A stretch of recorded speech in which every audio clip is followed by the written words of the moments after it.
নমস্কার। ভাষা ও ভবিষ্যৎ আয়োজিত কথায় কথায় অনুষ্ঠানে আপনাদের সকলকে স্বাগত। আমি বিশ্বজিৎ পান্ডা। আপনারা জানেন ভাষা ও ভবিষ্যৎ কথায় কথায় এই অনুষ্ঠানে বিভিন্ন সাংস্কৃতিক ব্যক্তিত্বের সঙ্গে আমরা আড্ডা দিয়ে কথা বলি। আমাদের সঙ্গে আছেন বিশিষ্ট গবেষক, প্রাবন্ধিক এবং সত্যজিৎ বিশেষজ্ঞ দেবাশিস মুখোপাধ্যায়। আগের দিন আপনারা শুনেছিলেন দেবাশিস মুখোপাধ্যায়ের সঙ্গে আমরা আড্ডা দিচ্ছিলাম। আজকে তার তৃতীয় পর্ব। এমন কিছু বলুন মানে যেটা এরকম কোনো আপনার আক্ষেপ হয় না যে সত্যজিৎ রায় এখন নেই, চলে গেছেন, পরবর্তীকালে আপনি যা কাজ করেছেন, কারণ এতক্ষণ বললেন যে আপনি যা যা পাচ্ছেন যেমন সুকুমার সম্পর্কে সেটা আপনি সত্যজিৎ রায়কে দিচ্ছেন, তিনি খুব মুগ্ধ হচ্ছেন, খুশি হচ্ছেন। তো এরকম তিনি নেই, দেখে যেতে পারেননি, এরকম কোনো কিছু আপনি খুঁজে পেয়েছেন, আবিষ্কারই বলা যেতে পারে, বা নতুন করে কিছু লিখেছেন, এরকম কোনো তথ্য আছে যার জন্য আপনার আক্ষেপ হয়তো দেখাতে পারলে ভালো লাগতো? দেখুন, অনেক রয়েছে এরকম, মানে ওনার লেখা তো রয়েছে অনেক। এবং আমার মনে আছে যে আমি যখন উপেন্দ্র কিশোর নিয়ে কাজ করছি, মানে এইগুলো জিজ্ঞেস করতে পারলে খুব ভালো হতো। আমি যখন উপেন্দ্র কিশোর নিয়ে কাজ করছি, আমি উপেন্দ্র কিশোরের টুনটুনির বই, ইউরায়ান সন্স থেকে যে ছাপা যে বই, সে বই আমি পেলাম, হাতে পেলাম। এবং সে বইয়ের পর যখন সিগনেট থেকে টুনটুনির বই বেরোলো এবং সেটা আগাপস্তলা পাল্টে দেওয়া হলো, মলার সত্যজিৎ রায় আঁকলেন, এবং সেই বই আমি যখন দুটো পাশাপাশি নিয়ে দেখছি, এটা আমার একটা কিন্তু নেশা ছিল যে মূল এডিশন এবং পরবর্তীকালে যে এডিশন বেরোচ্ছে সেই দুটো মিলিয়ে দেখা। তা পড়তে দিয়ে গিয়ে দেখি যে সত্যজিৎ রায় ওই ওই যে উপেন্দ্র কিশোরের আঁকা টুনটুনির বইতে যে ইলাস্ট্রেশন গুলো ছিল, আর সিগনেট প্রেসের থেকে যে বইগুলো বেরোচ্ছে তাতে যে উপেন্দ্র কিশোরের ছবিগুলো, সেই ছবিগুলোর মধ্যে না কয়েকটা অমিল দেখতে পাচ্ছি। অমিল মানে ধরুন একটা জায়গায় 3টে সূক্ষ্ম লাইন আছে, কিন্তু আমি দেখলাম সিগনেটের বইতে 4টে আছে।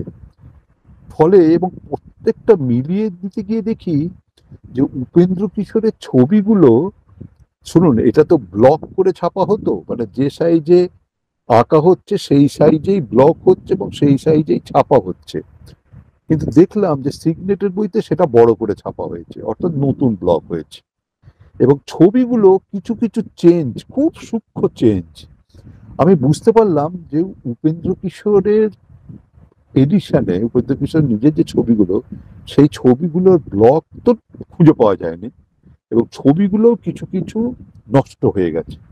ফলে প্রত্যেকটা ছবি সত্যজিৎ রায় নিজে এঁকেছেন। উনি যখন সন্দেশে যে ছবি বেরোচ্ছে, উপেন্দ্র কিশোরের আঁকা যে ছবি বেরোচ্ছে, সত্যজিৎ রায় 1961-তে সন্দেশে যখন সেই গল্প, সেই ছবি বার করছেন, রিপ্রিন্ট করছেন, দেখছি উপেন্দ্র কিশোরের ছবিগুলো উনি নতুন করে এঁকে নতুন সন্দেশের জন্য ব্যবহার করছেন। কিন্তু যেহেতু এটা সত্যজিৎ রায় নিজে আঁকছেন না, মানে নিজের ছবি নয়, উপেন্দ্র কিশোরের ছবি কপি করছেন, ফলে উনি কখনো নাম দিতেন না।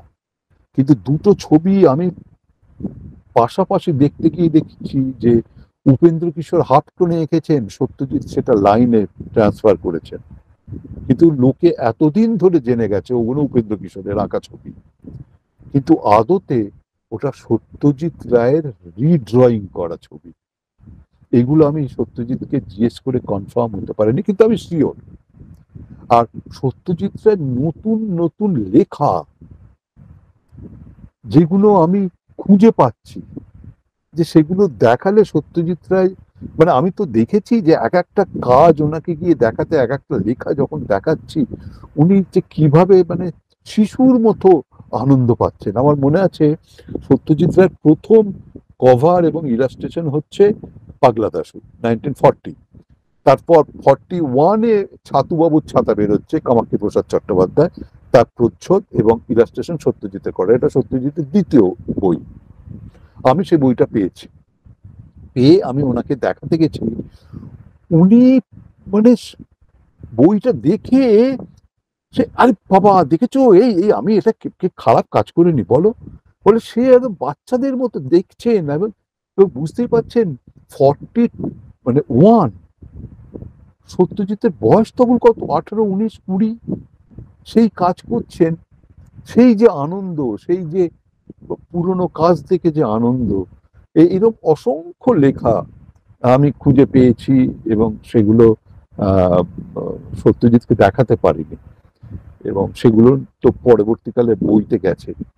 ফলে এইগুলো সত্যজিৎকে দেখাতে পারলে খুব ভালো লাগতো, নতুন নতুন এবং এমন আহ, অসংখ্য পত্রিকার প্রচ্ছদ উনি করেছেন যেগুলোর কথা কেউ জানে না। সেগুলো যদি দেখাতে পারতাম তাহলে ভালো লাগতো। এবং আপনাকে একটা ঘটনা বলি, মানে সত্যজিতের কিরম, মানে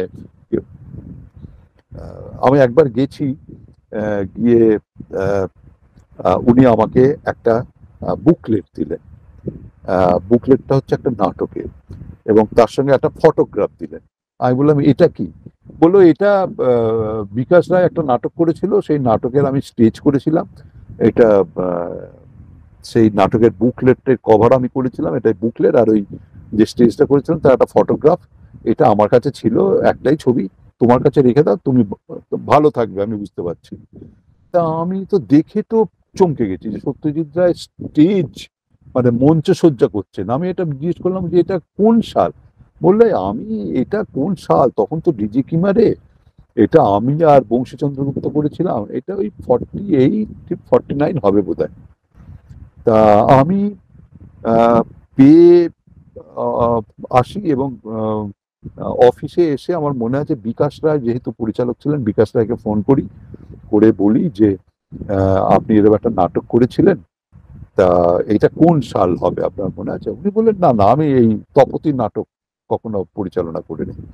আমি বললাম আমার কাছে বুকলেট আছে, তাতে লেখা রয়েছে পরিচালক বিকাশ রায়, এবং আপনি অভিনয় করেছিলেন। বললেন তাহলে আমাকে জিজ্ঞেস করছেন কেন?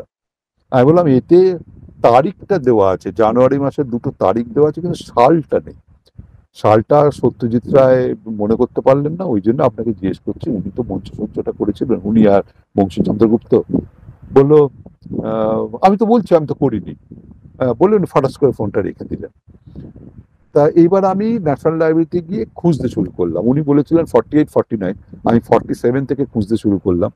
47 খুঁজলাম, নেই। 48 খুঁজলাম, নেই। 49 খুঁজলাম, নেই। 50 খুঁজলাম, নেই। ফলে আমি ওইটা রেখে দিয়েছিলাম। আমার খুব ইচ্ছে ছিল ওটা নিয়ে লেখার, কিন্তু আমি ওটা রেখে দিয়েছিলাম কারণ সালটা পেলাম না।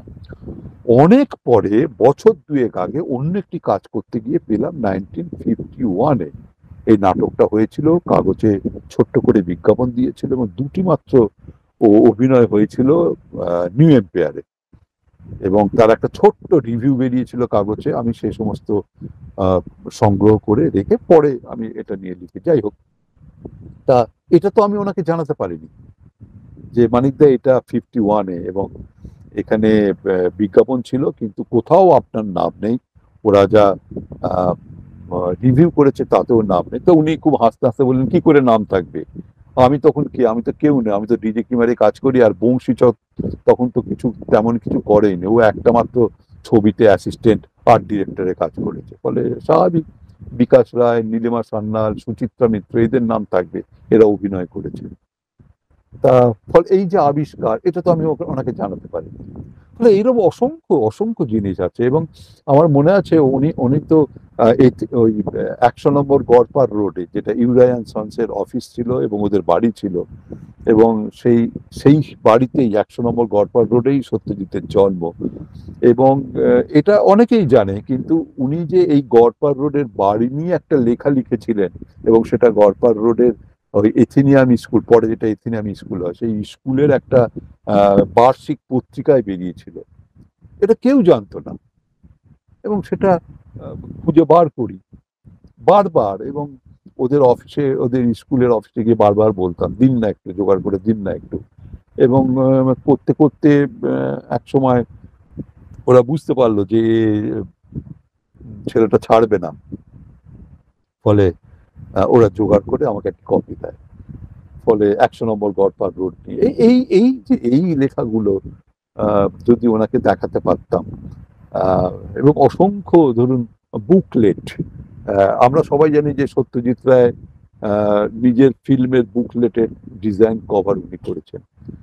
কিন্তু কেউ কি জানে যে আহ, সমর বলে একটি ছবির বুকলেটের ডিজাইন উনি করেছেন। চ্যাপলিনের লাইমলাইট যখন কলকাতায় আসে তার ডিজাইন উনি করেছিলেন। না, সেটা যদিও লাইমলাইটের বুকলেটটা উনি আমায় দিয়েছিলেন, যে লাইমলাইট কলকাতায় আসছে, তার ডিস্ট্রিবিউটররা একটা বুকলেট করছে লাইমলাইটের, তার কভার ডিজাইন করছেন, তার বিজ্ঞাপন করছেন সত্যজিৎ রায়। এরকম কিছু কিছু চমৎকার জিনিস যেগুলো তার মূল কাজের বাইরে। ফলে এই এই কাজগুলো দেখাতে পারলে তো ভালো লাগতো। ঠিক ঠিক। দেবাশিস দা, এবার আপনি যেভাবে এতক্ষণ আমরা কথা বললাম সত্যজিৎকে নিয়ে, এবং সেখান থেকে বোঝা যাচ্ছে যে আপনার একটা মুগ্ধতা রয়েছে তার প্রতি। হ্যাঁ, আচ্ছা, এই মুগ্ধতা কি স্তাবকতা নয়? আপনি এমন কিছু বলবেন যেটা তার সমালোচনামূলক কিছু, যেটা আপনার পছন্দ হয়নি? শুনুন, মানে আহ, যদি আমি যাকে ভালোবাসি, যার কাজ পছন্দ করি, সেই কাজটার প্রতি যদি আমি স্তাবক হয়ে যাই, সেই কাজটা যদি আমার শুধুই ভালো লাগে, তাহলে আমি কিন্তু তাকে সেভাবে আবিষ্কার করতে পারবো না। ফলে ওনার তবে একটা জিনিস আমার মাঝে মাঝে মনে হতো যে ধরুন একটা কোনো জিনিস আমার ভাল লাগছে না বা বুঝতে পারছি না, তখন আমার মনে হতো উনি কিভাবে ভেবেছেন এটা কি আমি বুঝতে পারছি না, কারণ উনি কাজটা তো ওনার মেধা দিয়ে করেছেন। কিন্তু এইরকম কাজ বলতে কিন্তু কয়েকটা কাজ যেমন পছন্দ হয়নি আমার, যখন আহ, সুকুমার রায়ের কপিরাইট উঠে যাচ্ছে। সুকুমার রায় 1923-এ মারা যান, 50 বছর। 73 সালে ওর কপিরাইট উঠে যাচ্ছে। তখন সত্যজিৎ রায় এবং আনন্দ পাবলিশার্স, কপিরাইট উঠে গেলে তো প্রত্যেকেই তো সুকুমার রচনাবলী বার করবে, এবং সেটা করবে যে রচনাবলী বেরিয়েছে সেগুলোকে কপি করে। কিন্তু এই কপিরাইট উঠে যাবার আগে আনন্দ পাবলিশার করলো কি, একটা বই করেছিল সমগ্র শিশু সাহিত্য বলে, এক খণ্ডে খুব পাতলা করে, বড় সাইজে, রয়্যাল সাইজে পাতলা করে এবং খুব খুদে খুদে অক্ষরে সুকুমার রায় সমস্ত ছোটদের লেখা এক খণ্ডে করে মাত্র 10 টাকায় বার করে দিয়েছিল, এবং সে বই লাখে লাখে বিক্রি হয়েছিল। কিন্তু আমার মনে হয়েছিল যে ছোটদের জন্য শিশু সাহিত্য সমগ্র, এবং এত ছোট, সে অক্ষর প্রায় পড়া যায় না। ফলে এই কাজটা আমার একদম পছন্দ হয়নি, যে শুধু লাভের জন্যে অন্যরা যাতে সেভাবে সুকুমার রচনাবলী বার করতে না পারে কম দামে, তার জন্য এটা সত্যজিৎ রায় রাজি হয়ে গেলেন কি করে? কারণ উনি ডিকের শিষ্য বলা যেতে পারে। সিগনেট প্রেসের মালিক ডিকে গুপ্ত এবং আহ, আহ, ডিকে গুপ্ত শাশুড়ি নন্দিনী দেবী, এবং ভুলে গেলাম নন্দিনী দেবীর মায়ের নামটা। তা তা এই দুজন বাংলা শিশু সাহিত্য প্রকাশনে বিপ্লব এনে দিয়েছিলেন। ছোটদের বই কি করে ছাপতে হয় তারা দেখিয়েছিল, এবং কত অবন ঠাকুরের বই, গগন ঠাকুরের বই, সুকুমার রায়, উপেন্দ্র কিশোর, তাদের বই সেই বড় বড় টাইপে ছাপা, অসাধারণ ছবি দিয়ে লেআউট করে সেই সেই সত্যজিৎ রায় কি করে ওই খুদে খুদে অক্ষরে সে একটা পাতায় 4টে কলম দিয়ে সেই রচনাবলী বার করে ফেললেন, এটা আমি কিছুতেই আমি আমি মানতে পারি না। আমার এই নিয়ে একবার চিন্ময় গুহর সঙ্গে খুব তর্কাতর্কি হয়েছিল। চিন্ময় গুহ বলেছিলেন যে আমরা তো ছোটবেলায় আমাদের বেশি পয়সা ছিল না, আমরা ওই বই কিনেই পড়েছি। পড়তেই পারেন, কিন্তু এটা আমার আমার আমার মনোপুত হয়নি। আর একটা জিনিস আমার একদম ভালো লাগেনি, সেটা হচ্ছে ফটিকচাঁদ যখন রিলিজ করে, 1-2 সপ্তাহ পর যখন ফটিকচাঁদ আহ সেভাবে বিক্রি হচ্ছে না, তখন সত্যজিৎ রায়ের পিকু ছবিটা ফটিকচাঁদের সঙ্গে দেখানো হয়েছিল, এবং সেটা ফটিকচাঁদের আগে দেখানো হতো। প্রথমে পিকু, তারপর ফটিকচাঁদ দেখানো হতো। দেখুন, ফটিকচাঁদ হচ্ছে আহ প্রথম অবধি শেষ অবধি একটি ছোটদের ছবি, আর পিকু হচ্ছে শুধু বড়দের ছবি নয়, এটা প্রাপ্ত মনস্ক ছবি। ফলে এই ফটিকচাঁদ সেটাকে বিক্রির জন্য উনি পিকুটা যোগ করে দিলেন, এটা আমার কাছে আমার পছন্দ হয়। এই এই এই দুটোই এই মুহূর্তে আপনার সঙ্গে কথা বলতে বলতে মনে পড়লো আমার। ওকে। সত্যজিৎ রায়ের অনেক লেখালেখি সংক্রান্ত 4-5টা বইয়ের সঙ্গে আপনি যুক্ত ছিলেন। হ্যাঁ। 1 নম্বর হচ্ছে ডিপ ফোকাস, 2 সত্যজিৎ রায়ের রবিশঙ্কর, 3 দ্য পথের পাঁচালী স্কেচবুক, 4 প্রবন্ধ সংগ্রহ সত্যজিৎ রায়, এবং ফাইনালি সত্যজিৎ রায় মিসেলানি। এই সবকটা বই, হ্যাঁ মিসলেনি, এই সব এর মধ্যে 4টে দেখছি ইংরেজি বই, একটি বাংলা বই, আমার কাছে যেটুকু তথ্য আছে। এই সবকটা বইয়ের সম্পাদক হিসেবে নাম আছে সত্যজিৎ পুত্র সন্দীপ রায়ের। সবকটিতে সহযোগী হিসেবে আপনি আছেন, আরো কয়েকজনে। আমি প্রথমে আপনার কাছে জানতে চাইবো, এই 5টি বইয়ের খুব সংক্ষেপে একদম 1-2 লাইন করে আপনি বিষয়বস্তুগুলো যদি একটু বলেন।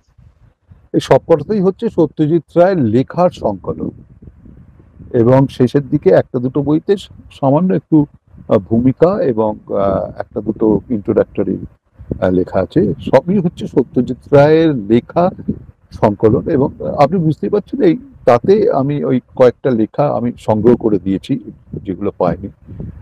কিন্তু এছাড়াও কিন্তু যে বইগুলোতে নাম নেই, যেমন ধরুন পিকুর ডায়েরি অন্যান্য বলে একটি বই আছে, আনন্দ থেকে বেরিয়েছিল, এবং সেটা পিকুর ডায়েরি বলে আগে ছিল বইটা, 3 রকম বলে একটি বইতে ছিল।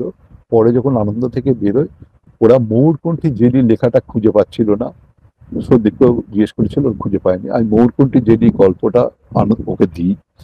এবং বিষয় চলচ্চিত্র এটা সত্যজিৎ রায় জীবিতকালীন বেরোয়, এবং পরে যখন এটা 2য় সংস্করণ বেরোয়, এবং তাতে সত্যজিৎ রায় কয়েকটা লেখা বাদ দিতে চেয়েছিলেন, এবং আমি তখন বলেছিলাম যে আরো তো অনেক লেখা রয়েছে, সেগুলো আপনারা দিচ্ছেন না কেন? তখন কে জোগাড় করে দেবে? তা আমি তখন ওনার বাংলা ফিল্মের ওপর যে লেখা, সেই লেখা ওদের দিই, বাদল বাবুকে দিই, এবং সেটা উনি সত্যজিৎ রায়কে দেখান, এবং তা থেকে পরে প্রায় 6-7টা লেখা বিষয় চলচ্চিত্রতে ছাপা হয়। এবং বিষয় চলচ্চিত্রের প্রত্যেকটি লেখা কবে বেরিয়েছিল, কোথায় বেরিয়েছিল, সেগুলোও আমি সংকলন করে দিই। কিন্তু যখন বই হয় তখন আমার কোনো নাম ছিল না। আমি পরে যখন কথা বলতে বলতে সত্যজিৎ রায়কে বলি যে আপনি বিষয় চলচ্চিত্র থেকে এই লেখাটা কেন বাদ দিয়েছিলেন, একটা লেখা উনি বাদ দিয়েছিলেন। তখন উনি বললেন যে বাদ দিয়েছি, তুমি জানলে কি করে? তো আমি বললাম, আমিই তো সব লেখাগুলো দিয়েছিলাম জোগাড় করে। তো বললো, কই বাদল তো আমাকে বলেনি, বাদল বসু তো আমাকে বলেনি কিছু। আমি বললাম, হ্যাঁ, সবকটা লেখাই আমি জোগাড় করে দিয়েছি, এবং ওই লেখাগুলো প্রথম কোথায় বেরোয় দেখবেন লেখার শেষে সেই নোটটাও রয়েছে, সেগুলোও আমি দিই। তোমার যে কোনো মানে হয়, সত্যজিৎ রায় বলেছিলেন, কোনো মানে হয়? আমাকে তো বাদল একটা তোমার কথা একদমই বলেনি, এবং আমি তো বাদলকে জিজ্ঞেস করেছিলাম এই লেখাগুলো তুমি পেলে কোত্থেকে? তো ও তো শুধু হেসেছিল। ফলে এই এই বই, আপনি যে বইয়ের নামগুলো বললেন, এছাড়াও কিন্তু এই পিকুর ডায়েরি ও বিষয় চলচ্চিত্রতেও এই এই লেখাগুলো, মানে এই কাজগুলোর সঙ্গে আমি জড়িত ছিলাম। মানে আসলে রায়বাড়ি সন্দীপ রায়ের কাছে কিন্তু সত্যজিৎ রায়ের সব লেখা সংগ্রহ নেই। ফলে সেই লেখাগুলো যেহেতু আমার সংগ্রহে ছিল, সেগুলো আমি দিয়ে ওদের দিয়েছিলাম, এবং ওরা কি বলবো, কৃপাবশত আমার নামটা রেখেছে। আমি এখানে দেখছিলাম আপনার সঙ্গে যাদের নাম আছেন, ধৃতিমান চ্যাটার্জি, অরূপ কুমার দে এবং দীপক মুখার্জি। আর শেষ বই যেটা বলছিলাম, তাতে দেখছি আপনার সঙ্গে ঋদ্ধি গোস্বামীর নাম আছে। তো মানে এদের সঙ্গে একসাথে আপনি কাজ করেছেন, এরকম কোনো ব্যাপার, বা তাদের কন্ট্রিবিউশন কতটুকু বলে আপনি জানেন? শুনুন, এই অরূপ কুমার দে হচ্ছে রায় সোসাইটির সিইও ছিল, এবং অরূপ আমার বন্ধু ছিল। এবং প্রথম সত্যজিৎ রায় মারা যাওয়ার পর প্রথম যে বইটা বেরোয় ডিপ ফোকাস, এবং সেই ডিপ ফোকাসটা 2-3 বছর বেরোয়নি, কারণ সত্যজিৎ রায়ের লেখা ওরা সংগ্রহ করতে পারেনি। অরূপ তখন আমার সঙ্গে যোগাযোগ করে এবং বলে যে তুমি কি এই লেখাগুলো, সত্যজিৎ রায়ের লেখা জোগাড় করে দিতে পারবে? হ্যাঁ। তা আমি সঙ্গে সঙ্গেই, তো 2 দিন লাগে আমার, জেরক্স করে ওকে দিই। এবং আমি শুধু অরূপকে বলেছিলাম যে অরূপ, তুমি নাও, কিন্তু আমার স্বীকৃতি চাই। তো অরূপ বলেছিল অবশ্যই। এবং যাক গে, আমি অন্য প্রসঙ্গে যাচ্ছি না। তা ফলে যখন বইটা বেরোলো দেখলাম তাতে সম্পাদক সন্দীপ রায় এবং সহ সম্পাদক বা কো এডিটর হিসেবে নাম আছে ধৃতিমান চ্যাটার্জি, দীপক কুমার মুখার্জি, অরূপ দে এবং দেবাশিস মুখোপাধ্যায়। এই ধৃতিমান চ্যাটার্জি এবং অন্য যার নাম, এরা হচ্ছে রায় সোসাইটির কমিটি মেম্বার। এবং আমি বলতে পারবো না এরা কতটা কি কাজ করেছে, তবে আমি জানি যে অরূপ ও ইংরেজিতে ওর তুখর জ্ঞান, ফলে এডিটোরিয়াল কাজ হিসেবে অরূপ অবশ্যই কিছু করতে পারে। আর সন্দীপ রায় তো সম্পাদক, ও তো করবেনই, উনি তো জানেন, তো করবেন। আর অন্যদের কাজ আমি বলতে পারবো না, তবে আমি জানি যে আমি লেখাগুলো সংগ্রহ করে দিয়েছিলাম। আর এখন রায় সোসাইটির কমিটি মেম্বারে আছে ঋদ্ধি গোস্বামী, এবং ঋদ্ধি গোস্বামী এবং আমরা চিত্রভাস বলে একটি পত্রিকা আছে, নর্থ ক্যালকাটা ফিল্ম সোসাইটি, তারা দুটি পত্রিকা করে, অগ্রন্থিত সত্যজিৎ বলে, একটা বাংলা লেখার সংকলন, একটা ইংরেজি লেখার সংকলন। তাতে আমার সঙ্গে দুজন ছিলাম সম্পাদক, আমি আর ঋদ্ধি গোস্বামী। ফলে সেই হিসেবেই ঋদ্ধির নাম রয়েছে, ও সম্পাদনার সঙ্গে আচ্ছা, যুক্ত ছিল। না আপনি একটু আগে বললেন যে ঋদ্ধি এখন রায় সোসাইটির মেম্বার, আপনি রায় সোসাইটির মেম্বার নন? না, আমি রায় সোসাইটির মেম্বার নই। সে কি, আপনি মানে সত্যজিৎ রায়ের এত কিছু সংগ্রহ করেছেন বা যে বইপত্রগুলো যারা বার করেছেন তার অধিকাংশ লেখাপত্র আপনি জোগাড় করে দিয়েছেন, আপনি মেম্বার নন? তাহলে মেম্বার কারা হন বা কোন কোন যোগ্যতায় মেম্বার হতে পারেন? এই রে, এটা তো রায় সোসাইটির যিনি ডিরেক্টর আর কি, সন্দীপ রায় বলতে পারবে, বা যারা কমিটি মেম্বার তারা বলতে পারবেন। আমি কি করে বলতে পারবো? এটা তো আমার বলার এখতিয়ার নেই। কিন্তু আচ্ছা, আমার একটা ভুল ধারণা ছিল যে, আমার ধারণা ছিল যে আপনিও হয়তো রায় সোসাইটির সদস্য। যাই হোক, আমরা অন্য প্রসঙ্গে আসি। আপনি পথের পাঁচালী সংক্রান্ত আপনার দুটো বইয়ের সঙ্গে আপনি জড়িয়েছিলেন, একটি হচ্ছে পথের পাঁচালী সৃজনের দুই মুখ, সত্যজিৎ এবং বিভূতিভূষণ। এই বইটি সম্পাদনা করেছিলেন সুধীর বাবু এবং আপনিও একসাথে। তো এই বইটার আইডিয়াটা কি আপনার নাকি সুধীর বাবুর? এটা প্রথম প্রশ্ন। আচ্ছা, প্রথমে বলি, সুধীর বাবুর সঙ্গে আমার একটা ব্যক্তিগত পারিবারিক একটা সম্পর্ক ছিল। সুধীরবাবু আমার বাড়িতে এসে বেশ কয়েকবার রাতে ছিলেন, এবং আমি ওনার বাড়িতে অনেকবার গেছি। সুধীরবাবুর সঙ্গে আমি অনেক কাজ করেছি, এবং আমার মনে আছে ধ্রুবপদ যখন বেরোয় তখন আমি একটু আধটু লেখালেখিও করেছি। তা একবার উনি আমার বাড়িতে এসছেন, সেটা হচ্ছে 2005 সাল। 2005 হচ্ছে পথের পাঁচালী ফিল্মটার 50 বছর, এবং আমাদের এখানে চন্দননগর যে বই মেলা, সেখানে আমারই প্রস্তাবে ওরা রাজি হয়েছিল পথের পাঁচালী নিয়ে একটা এক্সিবিশন হবে এবং একটি পত্রিকা প্রকাশ হবে, এবং এই এক্সিবিশনটার সমস্ত মেটেরিয়াল আমারই দেওয়া, আমি প্রিন্ট করি, আমি সাজাই। এবং সুধীরবাবু যেদিন আসেন সেদিন আমার বাড়ির, তার আগের দিন রাত্রিবেলা ওই প্রিন্টগুলো আমি নিয়ে আসি, সেগুলো খাটের ওপর ছিল। সুধীরবাবু জিজ্ঞেস করলেন এগুলো কি, আমি বললাম এগুলো পথের পাঁচালী নিয়ে একটা এক্সিবিশন হবে। তাই তাই আমি, এবং সেটা প্রায় ধরুন প্রায় খান 60 প্রিন্ট, 60টা প্রিন্ট। তা আমি সেগুলো ওনাকে দেখাই, উনি সবটা দেখলেন, দেখে বলেছিলেন যে ধ্রুবপদের পরের সংখ্যা কিন্তু অন্য একটা বিষয় বেছে রেখেছিলেন, সেটা নিয়েই কাজ এগোচ্ছিল।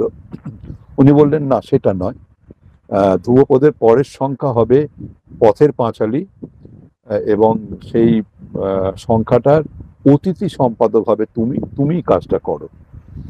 এবং তাতে ওই সমস্ত ছবি যায়, এবং পথের পাঁচালী ফিল্ম নিয়ে অসংখ্য লেখা আমার কাছে ছিল, সেই লেখা, এবং পথের পাঁচালী সাহিত্য নিয়ে, মানে উপন্যাসটা নিয়েও কিছু লেখা, সেই সমস্ত মিলেমিশে ধ্রুবপদ পত্রিকাটা বেরোয়।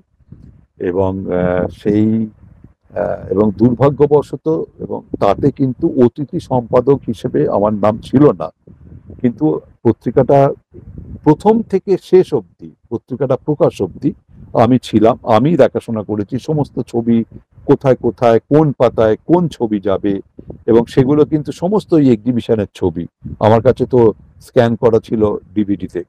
তা সেই সব দেখাশোনা, কিন্তু যখন পত্রিকাটা বেরোলো তাতে দেখলাম যে সম্পাদক সুধীর চক্রবর্তী, এবং টাইটেল পেজের উল্টো দিকে মানে verse of the title page যেটা বলে, সেখানে দেখলাম সম্পাদনায় সহযোগী হিসেবে আমার নাম। ফলে আপনি বুঝতেই পাচ্ছেন যে আমার আহ, যাই হোক, তা এই হলো। এবং পরে যখন এটা বই হয়ে বেরোয়, আহ, উনি আমাকে ফোন করেন, ফোন করে বলেন যে তার আগে কিন্তু আমি ওই পত্রিকাটা বেরোনোর পর থেকে, ধ্রুবপদ বেরোনোর পর থেকে কিন্তু আমি সুধীরবাবুর সঙ্গে সেভাবে আর যোগাযোগ রাখিনি। তার যখন যখন বই হয় বা কথা হয় পত্রলেখা থেকে, সুধীরবাবু আমাকে ফোন করেন এবং করে বলেন যে এরা বই হচ্ছে, তুমি একটু দেখে দেবে, আর ছবিগুলো তুমি যদি একটু নতুন করে দাও ওদের, তোমার কাছে তো স্ক্যান করা আছে। তা আমি তখন সরাসরি বলি যে হ্যাঁ, আমি নিশ্চয়ই দেখে দেবো এবং ছবিগুলো দেব, কিন্তু সম্পাদক হিসেবে আমার নাম থাকতে হবে। আপনার নাম থাকতে পারে, কিন্তু তার সঙ্গে আমার নামটাও থাকতে হবে। উনি বললেন তাহলে ঠিকই আছে, তুমি থাকবে। এবং সেটা উনি লিখেছেন, ভূমিকায় লিখেছেন। ফলে আইডিয়াটা বলবো আমারই, কারণ সেখানে উপন্যাস, পথের পাঁচালী বিষয়ক কয়েকটি লেখা ছাড়া বাকি সমস্ত লেখা আমারই সংগ্রহ করা, এবং নতুন কয়েকটা লেখা আমি আমি বলে জোগাড় করে দিয়েছিলাম, উনিও জোগাড় করেছিলেন, আমিও জোগাড় করেছিলাম, কিন্তু সম্পূর্ণ আইডিয়াটা আমারই ছিল। আচ্ছা, মানে ওখানে বিভূতিভূষণ এবং বিভূতিভূষণের পথের পাঁচালী এবং সত্যজিতের পথের পাঁচালী দুটো একদম নিয়েই কালেকশন, এবং বিভূতিভূষণের অংশে তার ভূমিকা বেশি ছিল, এই পাঠটাতে সত্যজিতের সংক্রান্ত বিষয়ে লেখায় আপনি লেখা ইত্যাদি বেশি করে জোগাড় করেছিলেন, আমি মোটামুটি এরকম। করেছি এরকম। এবার আমরা চলে আসি দেবাশিসদা, সত্যজিৎ রায় তথ্যপঞ্জি নামে আপনার একটি বই আছে, 2000 সালে এটি প্রকাশিত হয়। এটাকে বরং বলা যেতে পারে সত্যজিৎ রায় অভিধান, সত্যজিতের নানান তথ্য এইখানে আপনি লিখছেন। এই বইটাতে দেখছিলাম যে আপনি লিখছেন সুকুমার রায়ের একমাত্র ছেলের নাম প্রথমে লিখেছিলেন আপনি প্রসাদ রায়, পরে সত্যজিৎ রায়। এই ব্যাপারটা যদি পাঠকদের, আমাদের দর্শকদের একটু বলেন। আচ্ছা, দেখুন, আমি আমি বারবার বলছি যে আমি কিন্তু লেখক নই। আমি কখনোই কিছু লিখবো এটা আমার কখনোই মাথায় ছিল না। আমার কাজ হচ্ছে তথ্য সংগ্রহ এবং তথ্য সংকলন এবং সেটা পঞ্জিতে দেওয়া। ফলে এবং এই বিষয়ে সত্যজিতের সঙ্গে আমার যখনই কিছু আবিষ্কার করতাম, ওনাকে গিয়ে দেখাতাম, এই প্রসঙ্গে নানা রকম বিষয় কথা উঠে আসতো, আমি সেগুলো নোট নিতাম, এবং সেগুলো যখন সত্যজিৎ রায়ের জীবনীপঞ্জি করছি তাতেও হয়তো 2 লাইন 3 লাইন যোগ হতো, ইত্যাদি ইত্যাদি। তো এইরকম হচ্ছে যে, এবং আপনি বললেন প্রসাদ এবং সত্যজিৎ নামকরণ, এছাড়াও কিন্তু সত্যজিৎ রায়ের ওই বইটাতে তথ্যপঞ্জিতে প্রথমেই যেটা রয়েছে সত্যজিৎ রায়ের জীবনীপঞ্জি। জীবনীপঞ্জি মানে সাল ধরে ধরে তার জীবনের ঘটনাবলী, এবং তাতে অসংখ্য তথ্য রয়েছে যেগুলো তার আগে, ওই ওই প্রকাশের আগে, এই জীবনীপঞ্জি প্রকাশের আগে কোথাও বেরোয়নি। তার কোনো রচনাবলী, কোনো কি বলবো, তার কোনো বায়োগ্রাফি, তার অটোবায়োগ্রাফিতেও নেই।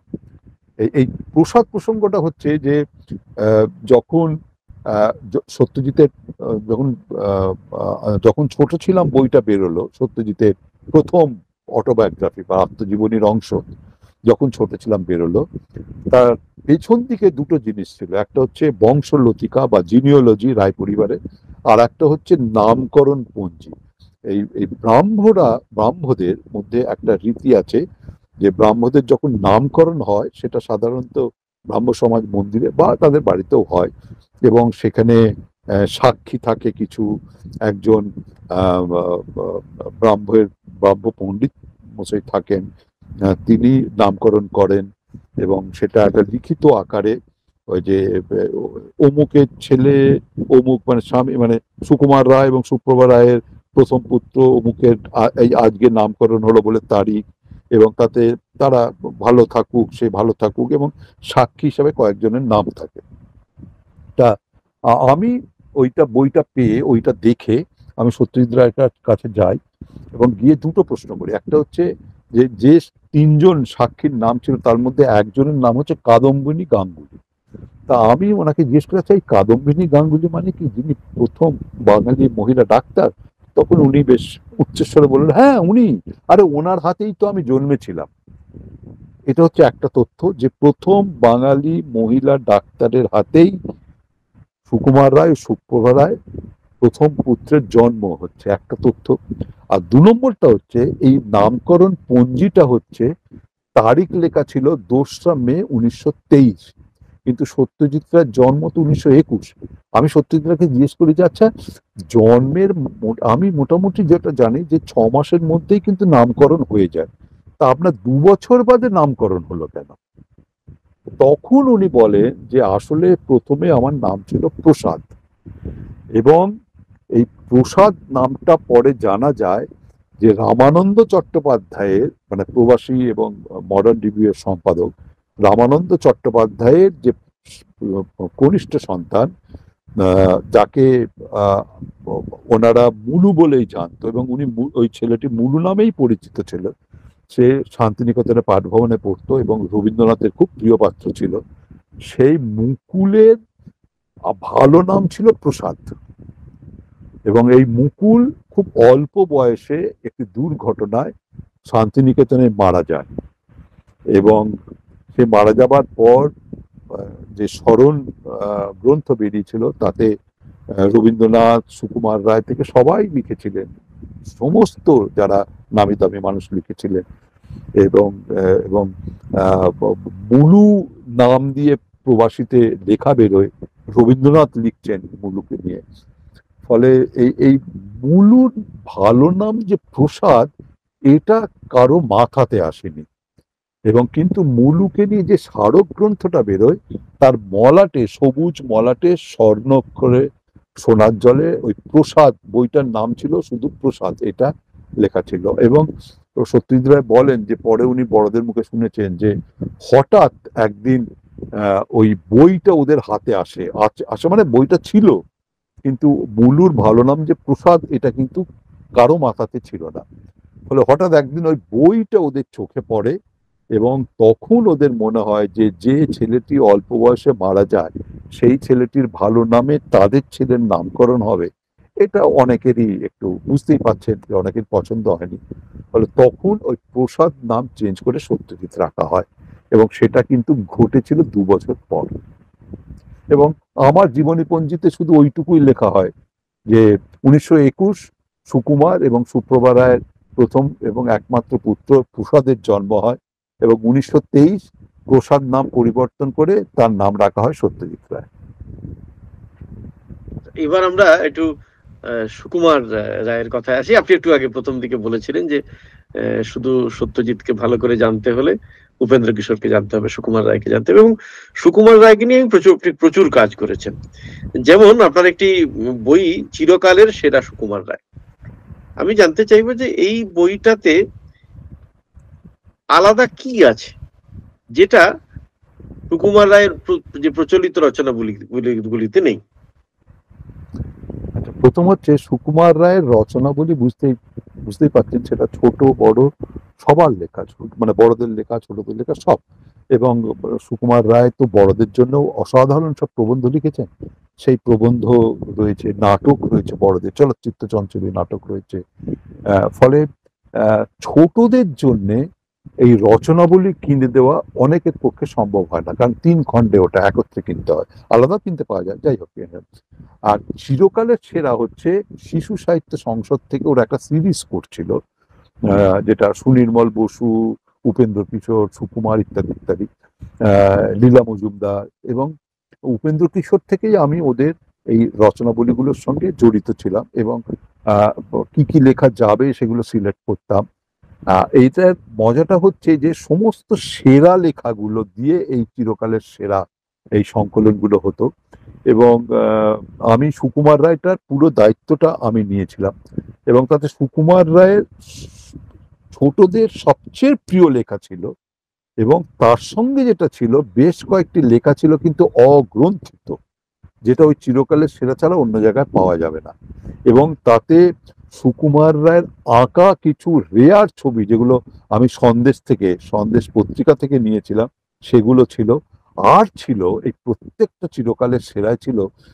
এবং এই সময়ে ছোটদের জন্যে সেরা চিত্রশিল্পী দেবব্রত ঘোষের আঁকা প্রতিটা পাতায় পাতায় ছবি ছিল। ফলে এই বইগুলো এতটাই জনপ্রিয় হয়েছিল, এবং মানে দৃষ্টিসুখ এবং পাঠ্যসুখ এই দুটোই কিন্তু এই প্রত্যেকটা বইতে ছিল। ফলে সুকুমার রায়ের কিনলে কিন্তু যেটা হবে, আপনি একসঙ্গেও সেরা লেখাগুলো পেয়ে যাচ্ছেন এবং অগ্রন্থিত লেখা পাচ্ছেন, এবং সুকুমার রায়ের রেয়ার ছবি পাচ্ছেন, তার সঙ্গে দেবব্রত ঘোষের ছবিও পাচ্ছেন। আপনার সম্পাদনায় প্রকাশিত হয়েছে হযবরল, পাগলা দাশু, আবোল তাবোল, খাই খাই এবং সুকুমার রায়ের বর্ণমালা, তত্ত্ব ও বিবিধ প্রবন্ধ। তো এখানে আপনি সম্পাদনা বলতে আপনি কি করেছেন, আপনার ইনপুটটা কোথায়? আচ্ছা, এই বইগুলো একসঙ্গে বেরোয় কিন্তু কবি প্রকাশনী থেকে, পরপর পরপর বেরোয়। এবং এই প্রত্যেকটা বই হচ্ছে ফার্স্ট এডিশনের ফ্যাক্সিমিলি সংস্করণ। মানে ধরুন আবোল তাবোল এবং হযবরল ইউরায়ান সন্স থেকে, টুনটুনির বইও বেরিয়েছে ইউরায়ান সন্সের সংস্করণ, সেই মলার সেই সব কিছু। বর্ণমালা তত্ত্ব এগুলো, খাই খাই এগুলো কিন্তু সিগনেটের সংস্করণ, কিন্তু ফার্স্ট এডিশন। কিন্তু এই বইগুলোতে প্রথম হচ্ছে যে বইগুলোর একটা ইতিহাস আছে, লেখাগুলো কবে কোথায় বেরিয়েছে তার একটা ইতিহাস রয়েছে এই আমার ভূমিকাতে। এবং ধরুন এমন কিছু ছবি আছে, ওই বারবার বলছি, সন্দেশের ছবি, যেগুলো কিন্তু সিগনেট বা ওই সংস্করণে বেরোয়নি। কারণ সুকুমার রায় ধরুন আবোল তাবোলের অসংখ্য ছবি আছে যেগুলো সন্দেশে বেরিয়েছে, কিন্তু বই হবার সময় তিনি রিড্রয়িং করেছেন, নতুন করে ছবি এঁকেছেন। সেরকম রেয়ার কিছু ছবি আছে। আর বর্ণমালা তত্ত্বে সুকুমার রায় ফটোগ্রাফি চর্চা নিয়ে লেখা আছে। ফটোগ্রাফি মানে ফটোগ্রাফি যে তার যে নন্দন তত্ত্ব, সেটা নিয়ে সুকুমার রায় প্রথম লিখেছিলেন, এবং সুকুমার রায় খুব ভালো ছবি তুলতে পারতেন। বর্ণমালা তত্ত্বে কিন্তু সুকুমার রায় তোলা কোনো ছবি ছিল না, এ বইতে সেই তোলা ছবি রয়েছে। এবং সুকুমার রায় খাই খাইতে এমন কিছু ছবি যেগুলো সন্দেশের জন্য এঁকেছিলেন, সেই সমস্ত ছবি রয়েছে। এবং ওই লেখাগুলোর ইতিহাস তো বা বইটার ইতিহাস তো রয়েছে, এগুলোই বৈশিষ্ট্য। রায় পরিবারের নিয়ে অনেকক্ষণ কথা বললাম, কিন্তু মনে রাখতে হবে আপনারা যারা শুনছেন যে দেবাশিসদার আরো চমৎকার কিছু গবেষণা কাজ আছে, গবেষণামূলক কাজ আছে, যার সঙ্গে সুকুমার রায় বা সত্যজিৎ রায়ের সেই অর্থে কোনো সম্পর্ক নেই। এবার আসি, কিছুদিন আগে রাধাপ্রসাদ গুপ্তের প্রবন্ধ সংগ্রহ আপনি সম্পাদনা করেছেন, আপনার সম্পাদনায় বেরিয়েছে। তো এই শাটুল বাবু নামে যিনি খুব বিখ্যাত, এই শাটুল বাবুর লেখালেখি সংগ্রহ কবে থেকে, এটা যদি একটু বলেন।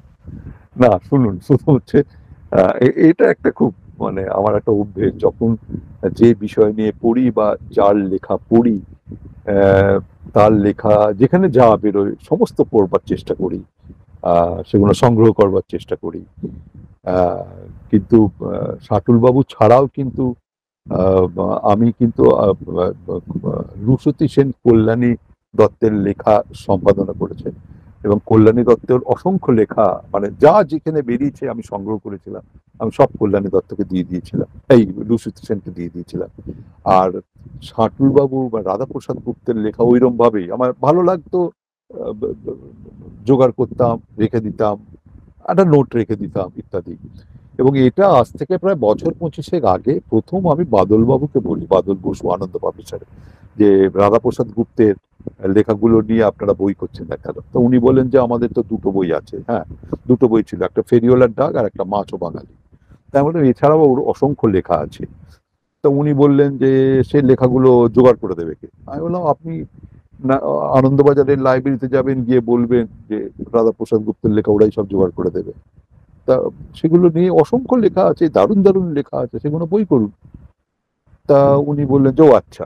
তারপর উনি লাইব্রেরিতে খোঁজ করেন। পরে আমি যখন জিজ্ঞেস করি যে আহ, আপনি বইটা বেরোচ্ছে তো, বললেন না ওদের কাছে কিছু নেই। তখন আমাকে একটা প্রস্তাব দেন যে আপনি করুন না সে বই। আমি বললাম, এই রে, আমি তো বই করবার জন্য তো সংগ্রহ করিনি, আমি তো ভালো লাগাচ্ছে, আচ্ছা দেখছি। বলে বাড়ি আসি, খুঁজে পেতে প্রায় 33টা লেখা আমি একসঙ্গে করি, সেগুলো বিষয় অনুযায়ী ভাগ করি, করে বাদল বাবুকে গিয়ে বলি যে আমি বইটা করতে পারবো, আমি সম্পাদনা করব তাহলে। আহ, তা আমি রাজি। তো উনি বললেন যে না, আপনাকে করতে হবে না, কারণ এই ব্যাপারে কথা হয়ে গেছে, এটা শ্রীপান্থ সম্পাদনা করবেন, ওকে আর একজন হেল্প করবে, তার কাছে অনেক লেখা রয়েছে, সেই আপনাকে করতে হবে না। আমি বললাম আচ্ছা ঠিক আছে। তবে উনি বললেন যে তবে হ্যাঁ, আপনি যে লেখাগুলো আপনার কাছে আছে আপনি দিয়ে দিতে পারেন। আমি বললাম আচ্ছা, সেটা ভেবে দেখবো। বলে বাড়িতে আসি এবং সেই লেখাগুলো একসঙ্গে করি এবং একটা ফাইল করে লফটে তুলে দিই। তারপরে মাঝে মাঝে জিজ্ঞেস করি কি বেরোচ্ছে, কবে বেরোচ্ছে, সে 1 বছর, 2 বছর, 5 বছর, 10 বছর হয়ে যায়। এই আজকে বেরোবে, এই এই এই বছর বেরোবে, এরকম করতে করতে বাদল বাবু তো মারাই গেলেন। তারপর সুবীর বাবুকে জিজ্ঞেস করতাম, সুবীর বাবুও বলতেন যে, সুবীর মিত্র, যে হ্যাঁ এই বেরোবে, এবার বইমেলায় বেরোবে, কিন্তু বইটা বেরোয় না আদৌ। পরে আমার কাছে বাণী শিল্প থেকে একজন প্রস্তাব দেয় যে আমরা এরকম এটা করতে চাই, যে আপনি করবেন। তা আমি বলি যে হ্যাঁ আমি করতে পারি, কিন্তু আমি ওইসব পারমিশন টারমিশন নিয়ে আসতে পারবো না, কারণ কপিরাইট তো 2 মেয়ের। তো ওরা বলে না, সে আমি ব্যবস্থা করবো, বলে ওনার ব্যবস্থা করে দেয়। এবং আমি সে বই বার করি, রাধাপ্রসাদ গুপ্ত প্রবন্ধ সংগ্রহ। এটা দুটো বিষয় আছে, একটা হচ্ছে মুদ্রণ বইপত্র বিষয় এবং ব্যক্তি বিষয়। তবে আমার আমার সত্যি বলছি, আমার ভাবতে খারাপ লাগছে, আমরা আমরা একটু দোনমনয় ছিলাম যে রাধাপ্রসাদ গুপ্তের বই এডিট করব কি, ওনার লেখার ওপর কলম চালাবো, এটা আমার খুব অস্বস্তি হচ্ছিল। কারণ এর আগে দেখেছি যে নির্মল কুমার বসুর বইও এডিট হয়েছে। তা সেই হিসেবে আমার খুব অস্বস্তি হচ্ছিল বলে আমি সত্যি বলছি, আমি ওদের রাধাপ্রসাদ গুপ্তের লেখায় একটা কলম চালাইনি। আমার মাঝে মাঝে মনে হয়েছে যে কিছু জিনিস বলা দরকার, কিন্তু আমি চালাইনি। তা কিন্তু একটা জিনিস আমি সম্পাদনায় লিখে দিয়েছিলাম, যে রাধাপ্রসাদ গুপ্তের লেখা মানেই হচ্ছে ছবি, ছবি ছাড়া ওর লেখা ভাবা যায় না। কিন্তু সেই ছবিগুলো আমাদের কাছে অরিজিনাল ছবি নেই, পত্রিকা যেগুলো বেরিয়েছে সেগুলোকেই স্ক্যান করে করতে হবে, সেগুলো মোটেই ভালো হচ্ছিল না বলে আমরা লিখে দিয়েছিলাম যে আমরা এই লেখায় কোনো ছবি দিচ্ছি না। ওদের মেয়েকেও জিজ্ঞেস করা হয়েছিল, ওরাও অরিজিনাল ছবি সেভাবে দিতে পারেনি, ফলে আমরা ছবি ছাড়া এটা করি। এবং পরে কিন্তু ওদের বইটা ওদের মেয়ের পছন্দ হয়, এবং আমরা তখন ঠিক করি যে এবং আরো অসংখ্য লেখা আমার সংগ্রহে রয়েছে, আরো আরো জোগাড়ের চেষ্টা করছি, আরো অন্তত 2টো খণ্ড বেরোতে পারে। ফলে আমরা এবারে কিন্তু ওদের 2 কন্যার সঙ্গে আমার কথা কথা হয়েছে, রাধাপ্রসাদ গুপ্তের 2 মেয়ের সঙ্গে, এবং ফলে আমরা পরে আরো খণ্ড খণ্ড বেরোবে। ফলে এটা একটা হবে।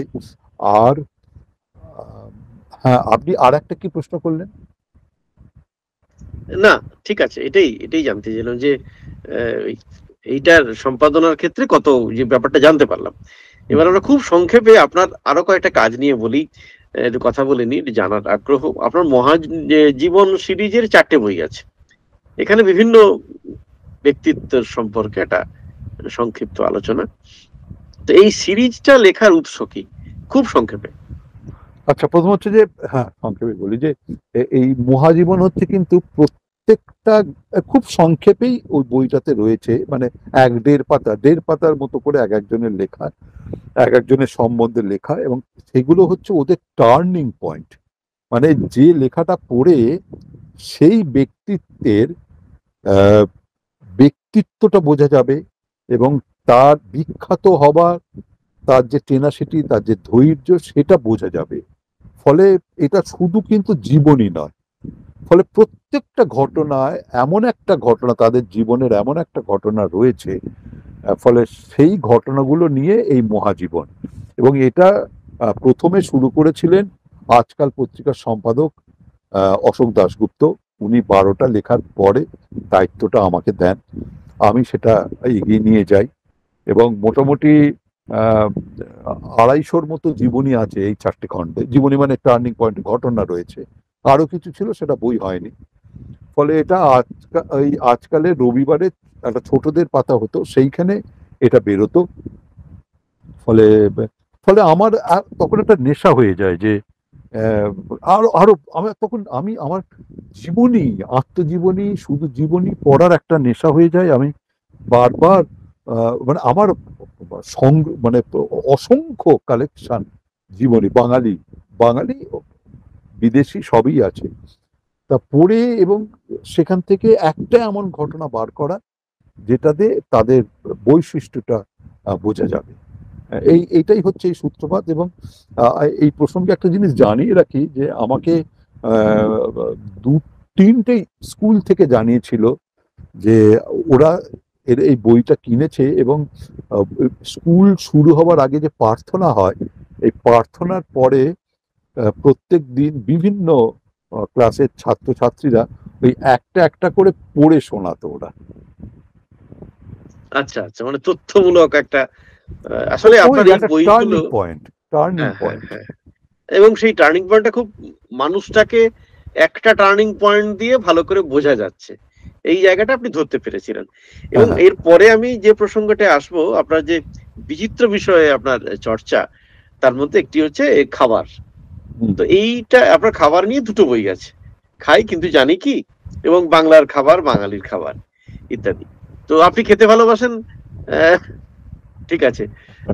আমার যেটা প্রথম জানতে চাইবো, একটু আগে বলছিলেন যে মহাজীবন সিরিজের যে লেখা, তার মূলে আপনি যে হাউসে কাজ করতেন, সেই পত্রিকার আজকালের একটা বড় ভূমিকা আছে, তারা ওই ছোটদের পাতা করতেন সেখানে ভরাট করবার জন্য ইত্যাদি ইত্যাদি। তো এই খাওয়ার সংক্রান্ত যে বই, তার মূলেও কি সেই পত্রিকার ভূমিকা? কিছুটা ছিল, কিছুটা ছিল। তার প্রথম আমাকে বলে যে আমাদের আয়না বলে একটা 4 পাতার কোটপত্র বেরোতো, তাতে আমাকে প্রথম, এবং সেটার দায়িত্ব ছিল প্রচেত গুপ্ত, সে প্রথম আমাকে বলে যে নলেন গুড়ের সন্দেশ নিয়ে একটা লেখা লিখতে।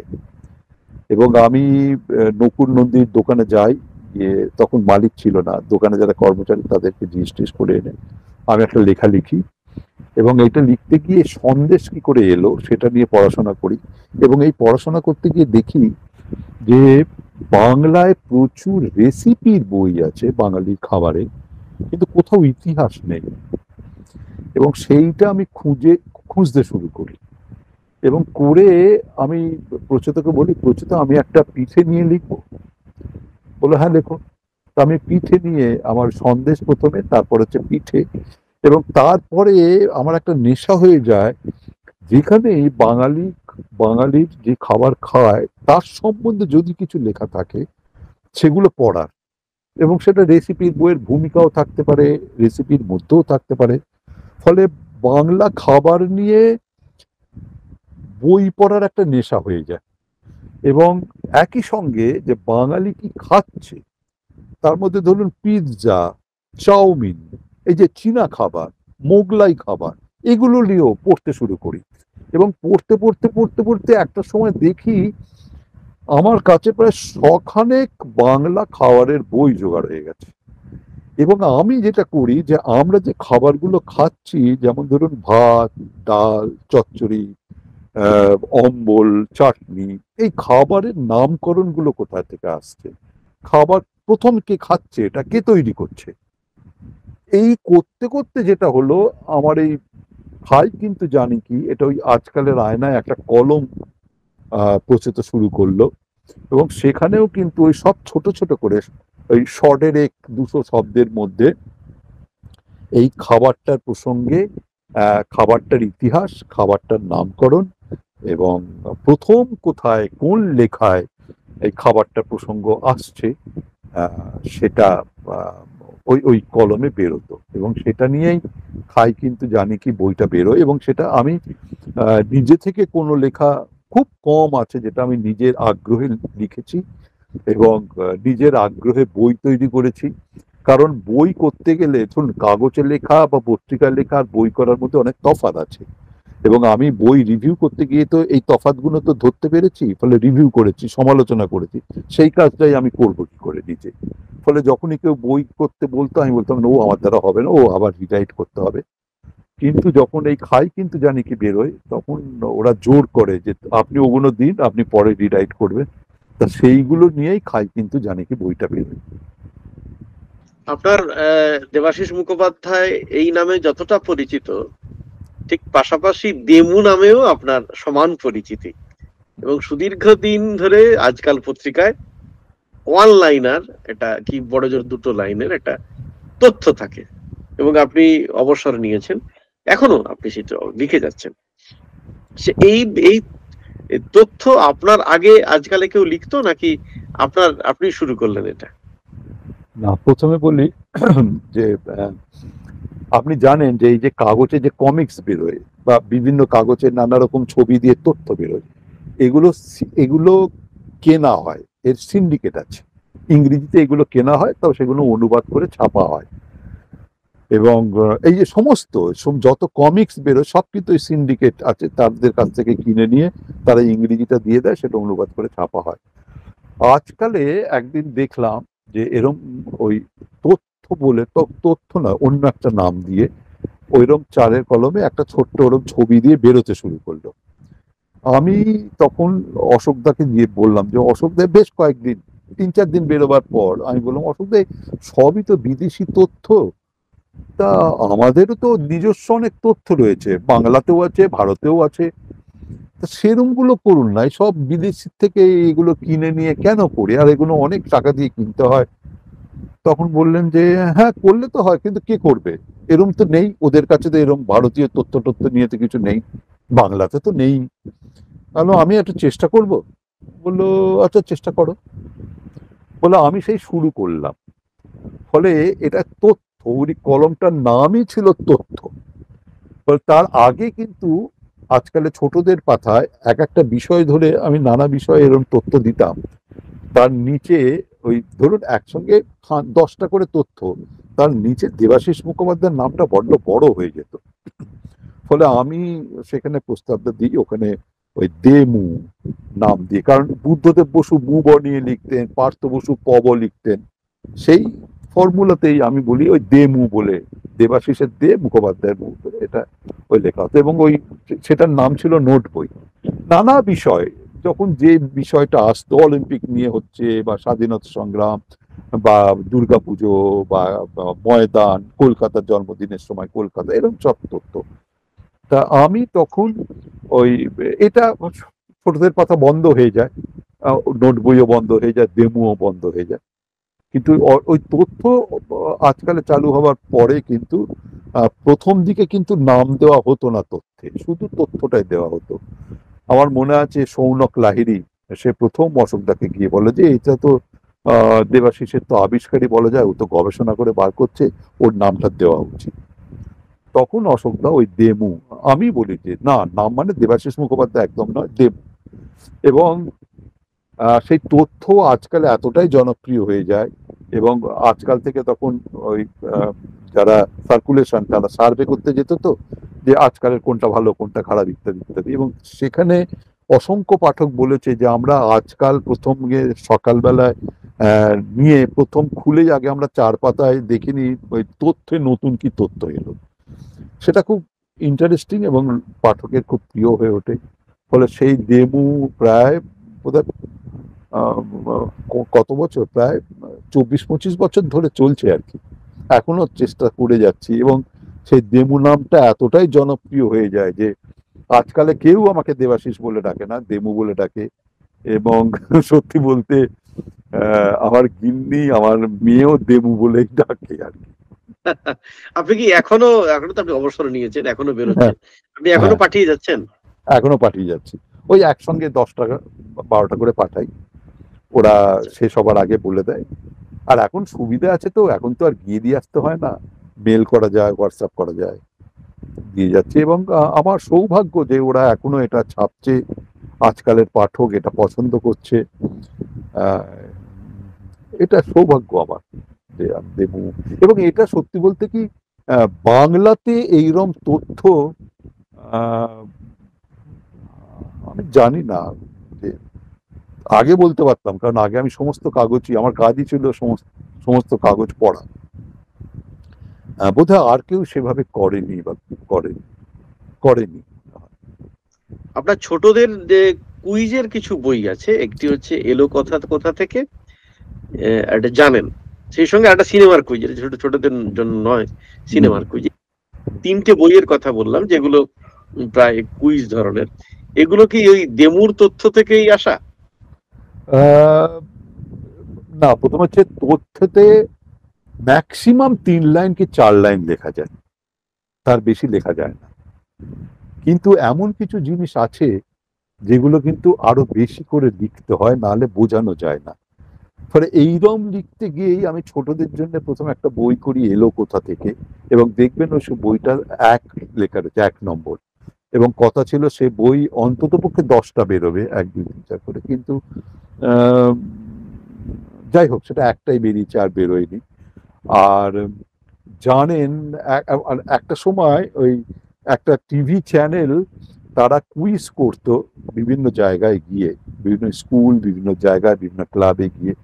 ওরা প্রতি মাসে বোধহয় 2টো করে করতো, এবং তাদের প্রশ্ন আমি করে দিতাম, এবং তাদের আমি বলেছিলাম যে আপনারা জেনারেল কুইজ করবেন না, এবং ধরুন আপনারা খিদিরপুরে কোনো ক্লাবে বা কোনো স্কুলে কুইজ করতে যাচ্ছেন, আপনারা খিদিরপুর নিয়ে প্রশ্ন করুন। তাতে কি হবে, খিদিরপুরের প্রতি তাদের আগ্রহ জন্মাবে, এবং তারা খিদিরপুর নিয়ে পড়তে ইচ্ছা প্রকাশ করবে। বই বেরো, যদি বই থাকে ভালো, না হলে বই বেরোবার একটা চান্স থাকবে। এর ফলে আমি ওই বিষয় ধরে ধরে ওদের 20টা করে প্রশ্ন দিতাম, এবং তা থেকে ওরা 10টা প্রশ্ন করতো আর কি। এবং সেটা টিভিতে দেখানো হতো পরে। ফলে এইভাবে আমি প্রায় বছর 2 করেছি। আর আমাদের ফিল্মের পাতায় একটা কুইজ শুরু করি, ফিল্ম সংক্রান্ত, এবং 10টা করে প্রশ্ন, এবং সেখানেও কিন্তু জেনারেল না করে আমি বিষয় ধরে ধরে, কখনো কোনো পরিচালক, কখনো কোনো গায়ক, কখনো সঙ্গীত পরিচালক, কখনো ধরুন স্বাধীনতা সংগ্রামে বাংলা ছবি, বা আহ, আহ, খেলা নিয়ে, দুর্গা পুজো নিয়ে, কালী পুজো নিয়ে কি কি সিনেমা, গান, এইসব নিয়ে প্রশ্ন করেছি।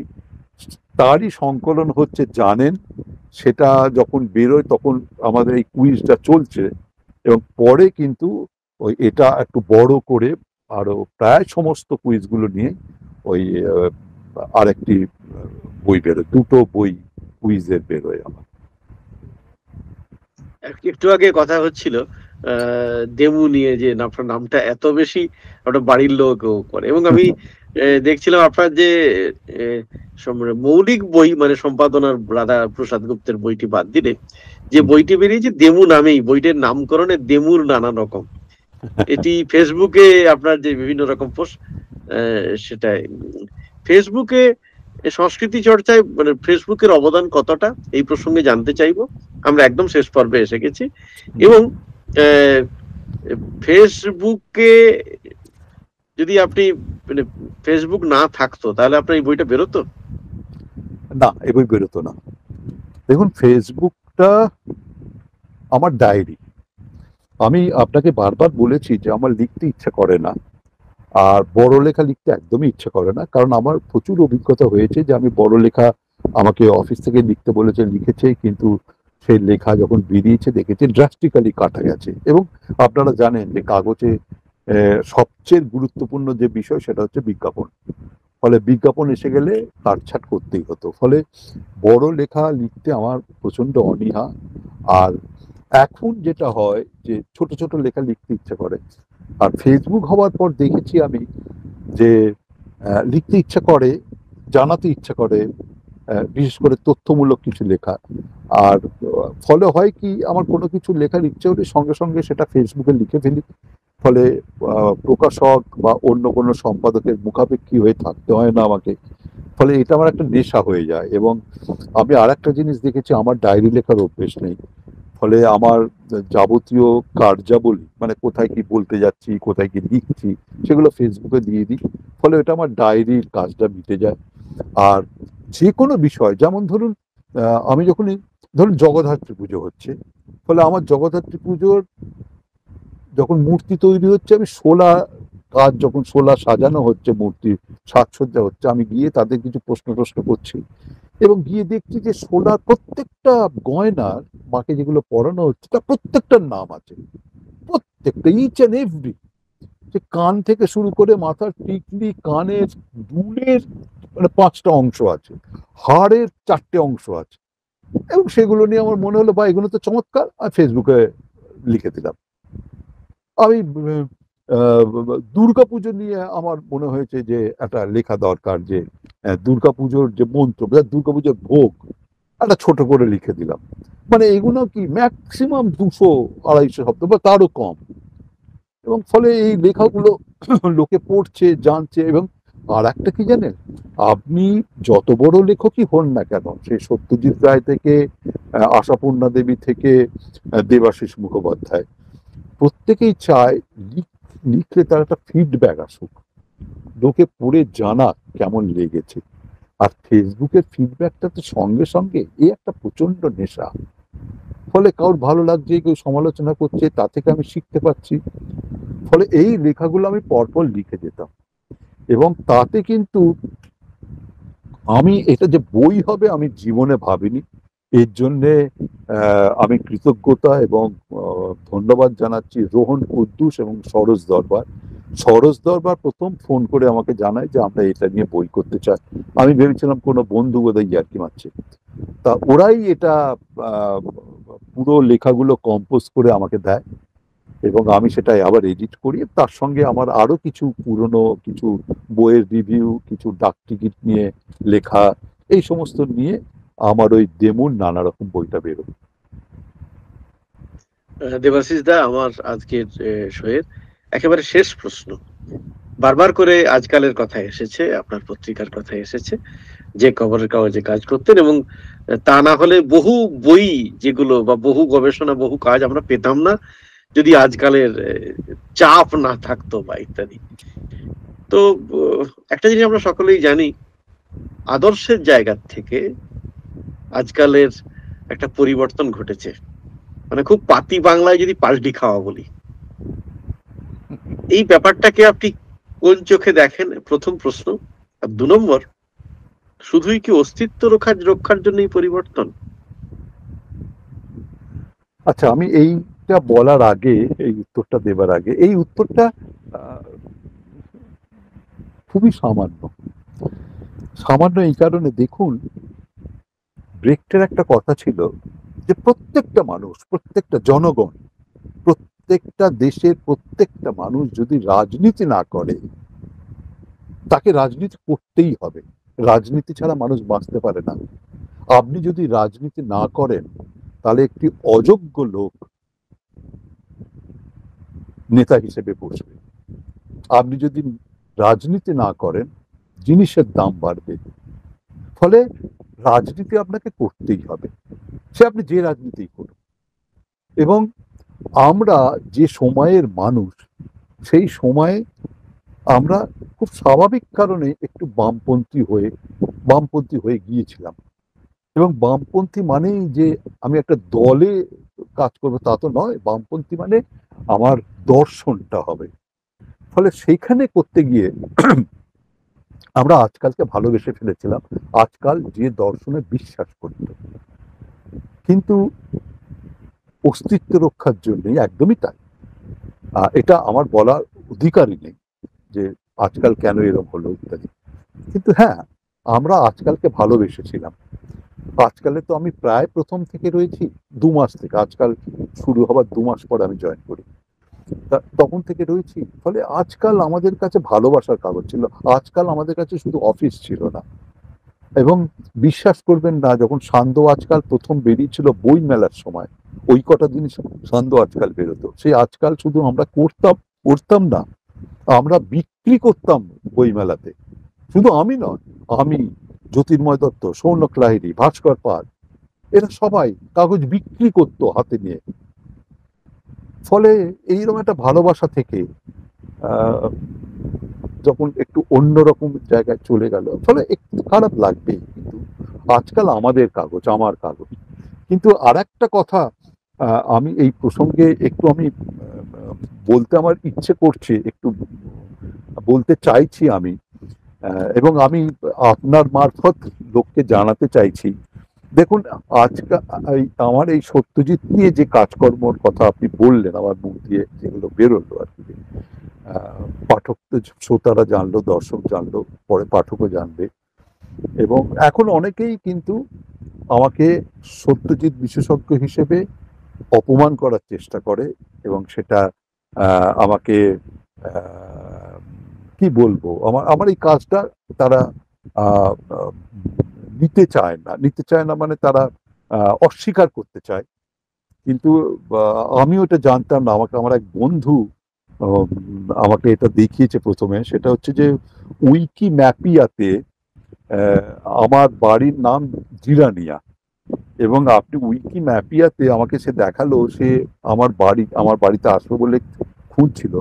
তো উইকিম্যাপিয়াতে চন্দননগরের জিরানিয়া আমার বাড়ির নাম ঠিকানা খুঁজতে গিয়ে দেখে উইকিম্যাপিয়াতে লেখা আছে Jirania, this place belonging to a person who has done extensive work on Satyajit Ray, the greatest creator in the history of celluloid. এইটা লেখা আছে, এবং এটা কিন্তু আমি লিখিনি, আমি জানি না। এটা যারা উইকিম্যাপিয়া করেছে তারাই লিখেছে। এবং আর একটা জিনিস আমার বলতে ইচ্ছা করছে, আপনাকে একটু জানিয়ে রাখি। এইসব ছাড়া, বই ছাড়াও আমার দুটি হবি আছে। একটা হচ্ছে বাংলা ফিল্মের বুকলেট সংগ্রহ, আর একটা হচ্ছে বুকমার্ক সংগ্রহ। এবং বাংলা ফিল্মের বুকলেট নিয়ে, এই বুকলেটের অবদান কি, এখন আর এসব পাওয়া যায় না, সেই নিয়ে কিন্তু প্রথম আমি একটি খুব বড় প্রবন্ধ লিখি আজকাল শারদীয়া সংখ্যায়, এবং সেই কাজ আমি এখনো চালিয়ে যাচ্ছি। এই বুকলেটে, বাংলা ফিল্মে বুকলেটের অবদান এবং তাদের বৈশিষ্ট্য নিয়ে। ফলে এইটুকু আমি মানে আমি একটু আগ বাড়িয়েই আপনাকে একটু বলতে চাইলাম। এইটুকু, ব্যাস। দেবাশিস দা, এইখানে আমি একটু কনক্লুড করব। প্রথম কথা হচ্ছে, আপনি যেটা বলছিলেন আমার খুব মানে ভালো লাগছিল, যে আজকালের যে আদর্শ, সেই আদর্শ আসলে আজকালের আদর্শ শুধু নয়। আপনাদের মতো যারা সেই সময় অনেক তরুণ তরুণ তুর্কি সংস্কৃতি মনস্ক মানুষ, যারা অন্যভাবে দেখতে চাইছিলেন সমাজকে, রাজনীতিকে, অন্য কিছু করতে চাইছিলেন, সকলের সমাজ মানুষ প্রায় জড়িয়ে গিয়েছিল, ব্যক্তি মানুষ আর ছিল না। তাই আপনারা নিজেরা বইমেলায় গিয়ে বলছিলেন যে আপনারা পত্রিকা বিক্রি করছেন। খুব ইন্টারেস্টিং। এবং আজকের দিনে দাঁড়িয়ে আমরা ভাষা ও ভবিষ্যৎ যে কাজটা করতে চাইছি, আমরা আসলে আর্কাইভের কাজ করছি। আজকের দিনে আমরা এর মধ্যে আমাদের এই শোয়ে অনেক অতিথি এসেছেন, অনেকের সঙ্গে আড্ডা দিয়েছি, কিন্তু সকলের সঙ্গে আড্ডা দেওয়ার আর আপনার সঙ্গে আড্ডা দেওয়ার তফাৎ আছে। আমি বারবার করে বলেছিলাম যে সত্যজিতের আপনার বাড়িটা, এক্ষুনি আপনি শেষ যেটা বললেন যে উইকিপিডিয়ায় যেটা লেখা আছে জিরানি, উইকিম্যাপিয়াতে জিরানিয়া সম্পর্কে যে বলা আছে, আসলে সেখানেও কিন্তু সেই আর্কাইভের জায়গাটা আসছে, যে সত্যজিৎ রায়কে নিয়ে আর্কাইভ করেছে। কিন্তু এই যা দিন আসছে, আমরা ধীরে ধীরে ডিজিটালাইজড হয়ে যাচ্ছি। ভবিষ্যতে সবকিছুকেই ডিজিটাল করতে হবে। ভাষা ও ভবিষ্যৎ এরকম একটা ভাবনা থেকে সমস্ত অনুষ্ঠান করছে।